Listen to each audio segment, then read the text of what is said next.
ఏమిటి నా జీవితం అని ప్రశ్నిస్తున్న వారలారా, దేవుడు మాట్లాడుతున్న తన వాక్కు, నన్ను వెంబడించటం నేర్చుకోవాలి నువ్వు అంటున్నాడు ఆయన. నువ్వు వెళుతున్న అనుభవాలన్నిటిలో గుండా ముందు నేను వెళ్ళానని గుర్తుపెట్టుకో. నా వెంటబడి నువ్వు వస్తున్నావు, నేనే నిన్ను నడిపిస్తున్నా. చివరికి ఎక్కడికి చేరుస్తావు ప్రభువా? నువ్వు నాకు తోడై ఉన్నావు, నేను గుంట్లో పడ్డాను. తోడై ఉన్నావు, అమ్మబడ్డాను. తోడై ఉన్నావు, చెరసాల పాలయ్యాను. తోడై ఉన్నావు, చెయ్యని నింద నెత్తి మీద మోసాను.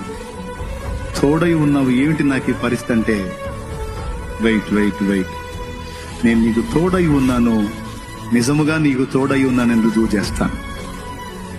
ఈ అనుభవాలన్నిట్లో గుండా నడిచిన తర్వాత నేరుగా నిన్ను సింహాసనం మీదకి తీసుకెళ్తానంటాడు. నేరుగా నిన్ను సింహాసనం మీదకి ఎక్కిస్తాను నా కుమారుడా.